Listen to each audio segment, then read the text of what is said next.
I want to talk about that Nancy Pelosi thing with our powerhouse panel, by the way. I was reading an article about this, and it's very fascinating to me how elected officials tend to make a whole lot of money. We're not talking about like a couple $1,000s, millions and millions, and in Nancy Pelosi's case, over $100 million since 2004. Let me welcome in the full panel here. We've got political analyst Mark Halperin joining us this morning, commentary editor for the Washington Times, Kelly Sadler, and Project 21 National Advisory Board member Christopher Arps joining us as well. To Mark, first on this Nancy Pelosi thing. So we get this every year. We get a report of the wealthiest people based on disclosures, financial disclosures. It's very common. Ted Kennedy used to be one of the wealthiest members of the Senate. John Kerry usually was when he was in the Senate. But Nancy Pelosi is the sixth wealthiest member in Congress. She's worth a reported $115 million. The article says that's probably a conservative estimate. Since 2004, her wealth has tripled. And it seems to me, Mark, that she has gotten more and more, she's made more and more dough with a lot of really lucky decisions, especially when it comes to buying and selling stocks. She is, I'll tell you what, she's the Speaker of the House, but she could have been, she could have been Gordon Gekko's equal. Lots of members of Congress and leadership in both parties over the years have gotten rich while they were in those top positions. In this case, her husband, a very successful businessman.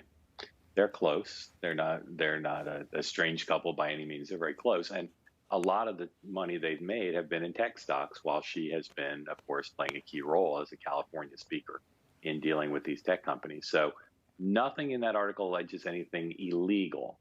But anyone who's interested in seeing how somebody can use their position to be in a position to understand what's going on in the economy should read the piece and make their own decision about whether or not what her husband has done in any way should be illegal if it's not already. Kelly, we have had stories like this for 240 plus years, as long as we've really had a Congress, just because the access that elected members have to tidbits of information.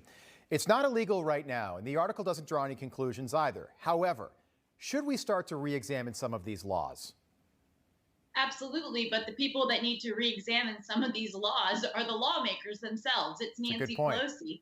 And she put a kibosh on this several years ago. Paul Pelosi's trades have been in the public eye for a long time because he seems to be really, really lucky. I mean, he bought Tesla stock before Biden announced that all of the vehicles were going to be all this EV push with these electric vehicles. He bought Amazon stock, and then the Jedi contracts at the Pentagon just fell apart, which benefits Amazon. So it's all very suspicious. And Nancy Pelosi, I believe all members of Congress should, if they want to own stock and if they want to have investments, it should be put in a blind trust. They should not have the options to trade options and buy individual stocks because it's a clear conflict of interest. Yeah, and $115 million. So she's not wealthy. She is part of the uber wealth class with that sort of wealth, 80-year-old Nancy Pelosi. Speaking of people that are in their 80s, Justice Stephen Breyer has been on the Supreme Court for 27 years. He said just the other day that he has no plans on retiring. Amy Klobuchar, Democratic senator, ran for president, weighed in on that very topic. Take a listen.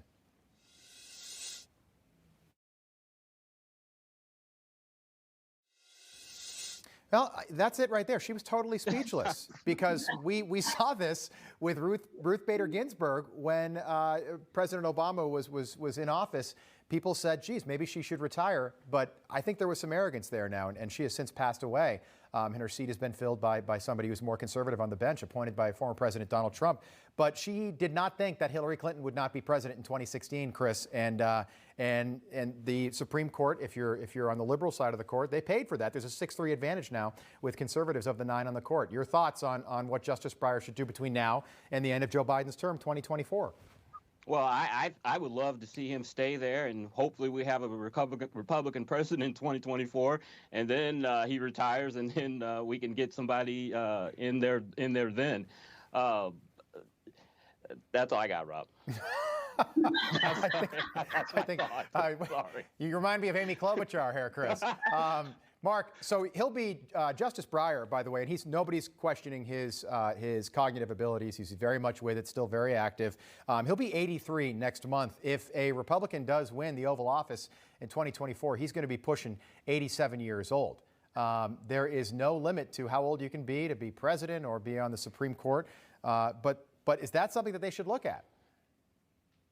Well, Look, a human being, Supreme Court justices are human beings. And as you said, Justice Breyer still very much seems to enjoy his job, still very much has his act together. And I think as a human being, he thinks, 4 more years, no problem, because he likes what he's doing and he thinks he's an important part, as he is, of the remaining liberal bloc on the court. So it doesn't sound to me like he's going to retire anytime soon. And I can see why liberals are concerned, because they may lose out on a chance to put someone else on the court and see a further erosion in their decreased minority position there. Did you fix that picture behind you, Mark, by the way?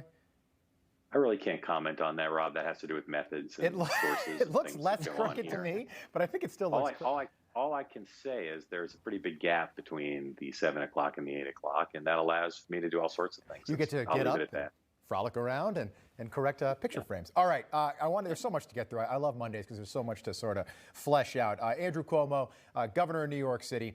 This is fascinating now. Now things are starting to develop a little bit. An independent state probe into the sexual harassment allegations by current and former female aides really started in earnest on Saturday. So get this, the New York State Attorney General, Letitia James, she hired outside lawyers, right, so they would be as impartial as possible, to interview Cuomo. This happened on Saturday in Albany, and they will apparently report their findings. They may have to interview him again, but they'll report those findings by the end of August.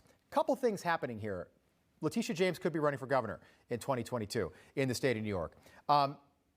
Kelly, to you first, and you guys have covered this at the Washington Times. What happens if this report does actually find wrongdoing by Andrew Cuomo? Nothing. Nothing at all? I don't believe Andrew Cuomo is ever going to step down.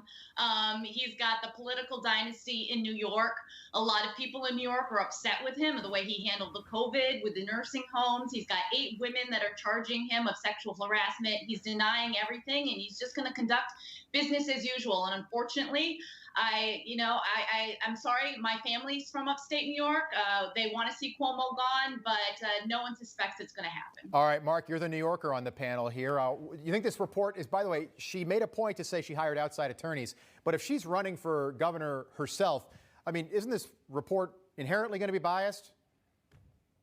Well, certainly that's the charge of the Cuomo folks. Look, there's a political dimension here. There's a legal dimension. I'd like to see him take personal accountability for what he did. Early on, he seemed to acknowledge error. It'd be great for him from a human point of view and a moral point of view if he would take more responsibility and let the politics and law take care of themselves. All right. When we come back, good answer, Mark. When we come back, Brian Stelter, winners and losers of the weekend. We got a lot more to get into this morning, so stay right where you are. You're back right after the commercial break.